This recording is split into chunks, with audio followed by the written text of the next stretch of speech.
Assalamualaikum warahmatullahi wabarakatuh. Saya Nihayatur Rahmah dari Ekonomi Syariah 7C akan membahas materi tentang pegadaian syariah atau rohan. Pengertian rohan. Rohan menurut istilah syariat adalah menjadikan benda yang memiliki nilai menurut syariat sebagai jaminan utang, sehingga seseorang boleh mengambil utang atau mengambil sebagian manfaat barang tersebut. Secara etimologis, rohan berarti tetap atau lestari. Dasar hukum gadai dalam Islam. Dalam Al-Quran, surat Al-Baqarah ayat 283 yang digunakan sebagai dasar dalam membangun konsep gadai adalah sebagai berikut. Artinya, jika kamu dalam perjalanan dan bermuamalah tidak secara tunai, sedang kamu tidak memperoleh seorang penulis, maka hendaklah ada barang tanggungan yang dipegang oleh yang berpiutang. Dasar hukum gadai dalam negara. Hak jaminan gadai diatur dalam buku KUH Perdata, yaitu dalam bab ke-20 dari pasal 1150 sampai dengan pasal 1160 KUH Perdata. Pasal-pasal mana mengatur perihal pengertian, objek, tata cara menggadaikan, dan hal lainnya berkenaan dengan hak jaminan gadai. Persamaan antara rohan dan gadai. Fungsi sebagai jaminan. Baik rohan maupun gadai sama-sama digunakan untuk memberikan jaminan kepada pihak pemberi pinjaman agar pinjaman dapat dikembalikan. Objek yang diberikan sebagai jaminan. Dalam kedua bentuk jaminan ini, debitur menyerahkan barang atau benda tertentu kepada kreditur sebagai jaminan. Barang tersebut menjadi agunan untuk memastikan pembayaran utang. Selanjutnya, tidak mengubah kepemilikan barang. Baik dalam gadai maupun rohan, meskipun barang atau benda diserahkan kepada pihak pemberi pinjaman, pemilik barang tetap memiliki hak kepemilikan atas barang tersebut selama utang belum dilunasi. Selanjutnya, proses jaminan. Proses gadai dan rohan sama-sama melibatkan kesepakatan antara kreditur dan debitur, di mana debitur menyerahkan barang untuk dijadikan agunan dan dapat mengambilnya kembali setelah utang dibayar. Untuk yang selanjutnya, perbedaan antara gadai dan rohan. Perbedaan dari segi dasar hukum. Untuk yang rohan dalam Islam berdasarkan hukum Islam atau fikih dan prinsip syariah. Untuk yang gadai berdasarkan hukum perdata, terutama KUH Perdata di Indonesia.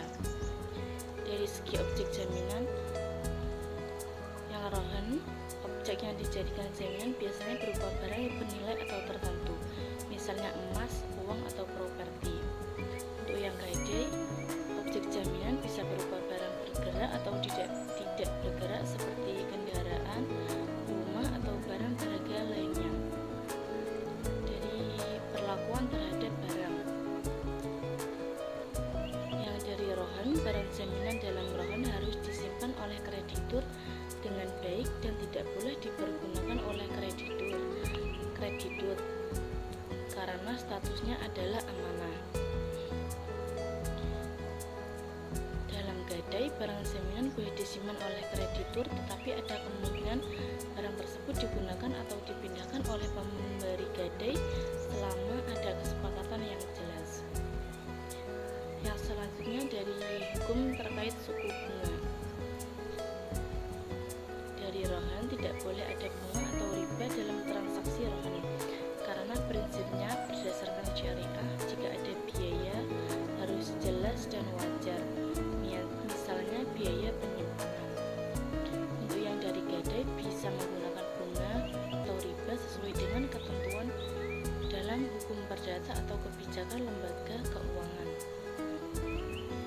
Dari kewajiban pemeliharaan, yang dari rohan, pihak yang menerima barang jaminan bertanggung jawab penuh terhadap pemeliharaan barang tersebut karena sifatnya yang amanah. Yang dari gadai, pihak pemberi gadai memiliki kewajiban terhadap barang jaminan yang digadaikan. Tetapi secara umum pemeliharaan bisa dibebankan kepada pemilik barang. Akad rohan.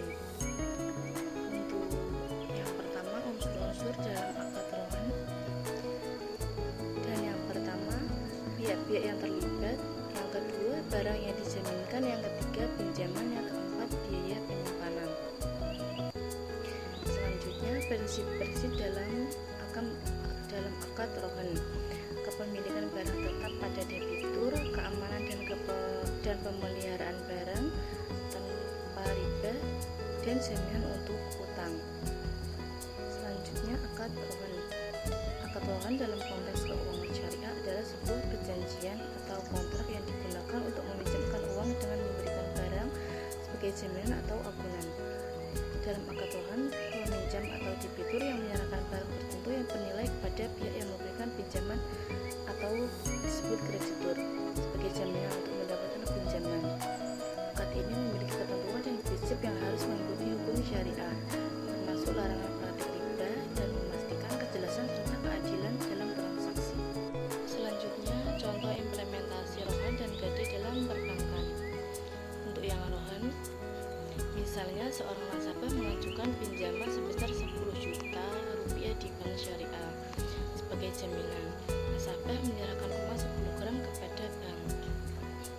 Bank melakukan penilaian terhadap emas tersebut dan jika disetujui, nasabah menerima pinjaman sesuai kesepakatan tersebut. Bank hanya menyimpan emas tersebut dan tidak menggunakannya selama pinjaman belum dilunasi. Biaya yang dikenakan adalah biaya administrasi dan biaya penyimpanan emas. Jika nasabah gagal membayar, bank dapat menjual emas untuk menutupi utang yang belum dibayar tersebut.